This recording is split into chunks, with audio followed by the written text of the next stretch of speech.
खूनी कुआं। सीमा गर्मियों की छुट्टियों में अपनी नानी के गांव आई थी। सीमा नानी के घर पहुंचने के बाद अपनी नानी के पैर छूती है और उनसे आशीर्वाद लेती है।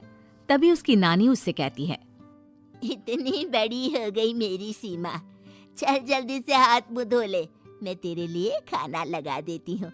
भूख लगी होगी ना?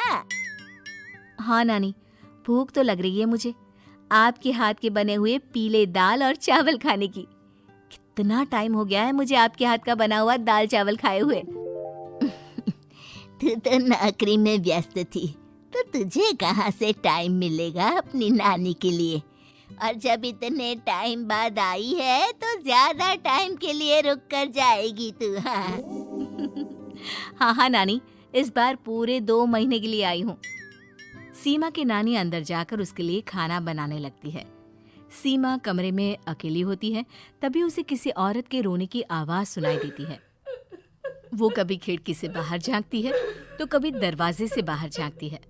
उसे समझ में नहीं आ रहा होता है कि आखिर रो कौन रहा है। तभी नानी खाना लेकर आ जाती है। वो अपनी नानी से कहती है, नानी, कोई औरत रो रही है क्या? मैं जब से यहाँ आई हूँ तब से मुझे यहाँ किसी औरत की रोने की आवाज आ रही है। हे भगवान, कहीं ये वही तो नहीं? बोलो ना नानी। अरे कोई नहीं रो रहा, ये तेरे मन का वहम है। और तू ना अब खाना खा ले, ज्यादा यहाँ वहाँ की बातों में ध्यान मत दिया कर। जल्दी से खाना खा और फिर मेरे साथ आ जा मेरे कमरे में, दोनों बैठकर खूब सारी बातें करेंगे। ऐसे ही अगले दिन सीमा अपनी नानी के साथ गांव के बाजार जा रही होती है। उसी रास्ते में फिर से किसी औरत के रोने की आवाज आती है। वो अपनी नानी से कहती है, अरे नानी, क्या सच में तुम्हें अभी भी किसी औरत की रोने की आवाज नहीं सुनाई दे रही? मुझे किसी औरत की बहुत बुरी तरीके से रोने और चीखने की आवाजें आ रही है। मैं बहुत परेशान हूँ नानी, आखिर ये कौन है? मुझे लगता है कि सीमा को शहर भेज देना चाहिए, यहाँ रहना उसके लिए ठीक नहीं। नानी बोलो ना, आप चुप क्यों हो जाते हो? सीमा, तू घर चल, मुझे तुझसे बहुत जरूरी बात करनी है।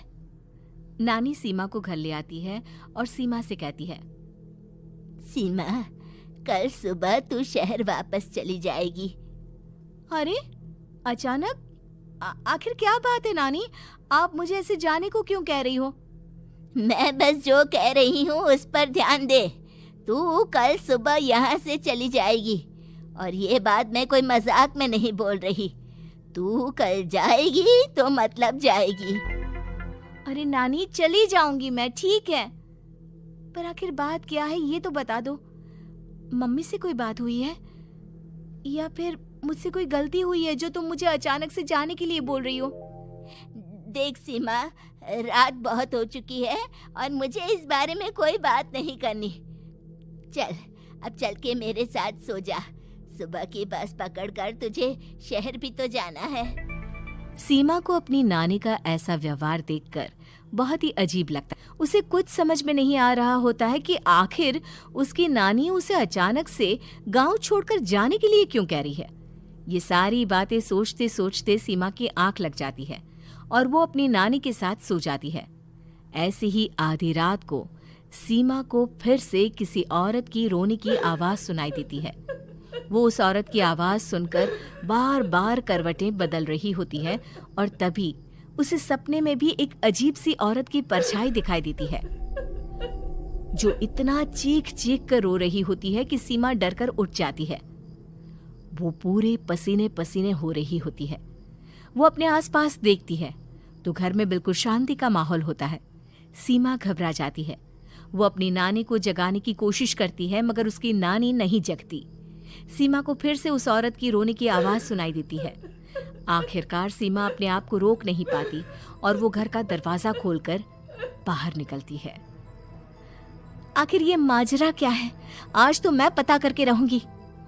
अब आवाज का पीछा करते हुए सीमा आधी रात को गांव के चौपाल के पास बने कुएं के पास पहुंच जाती है, जहां कुएं की चारों ओर बेड़ियां लगी होती हैं उन बेड़ियों में लगे हुए ताले के साथ एक लाल रंग का कपड़ा और माता रानी का कलावा बंधा होता है। उस कुएं में से सीमा को किसी के रोने की आवाज आती है। सीमा परेशान हो जाती है। इस कुएं में कौन है? कौन है यहाँ? सुनो, कौन है? कौन रो रहा है? वो चिल्ला चिल्ला कर पूछती है और साथ ही लोगों को जगाने की कोशिश करती है, मगर किसी को भी उसकी आवाज सुनाई नहीं देती। अब सीमा खुद उस कुएं के पास की बेड़ियों और तालों को खोलने की कोशिश करती है और किसी तरह कुछ देर की मशक्कत के बाद सीमा उसको खोल भी देती है।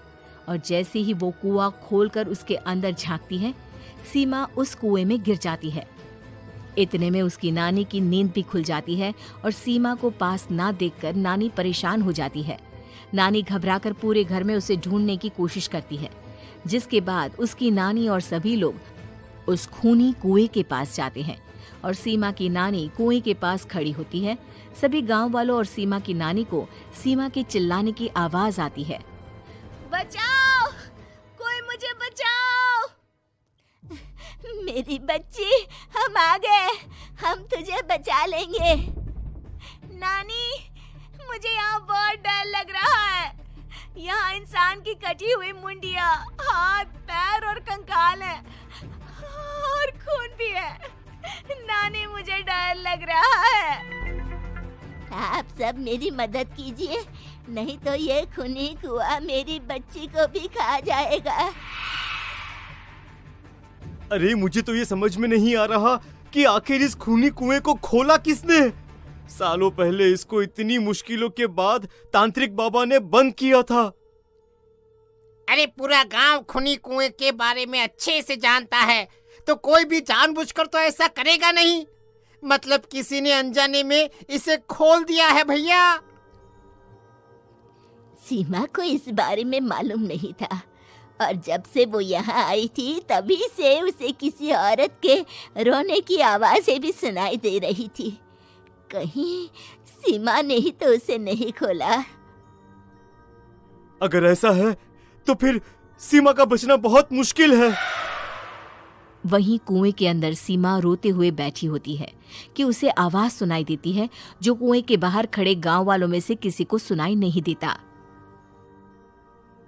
आज सालों के बाद मुझे ताजा खून मिलेगा। तेरा खून पीकर आज मैं अपनी प्यास बुझाऊंगा।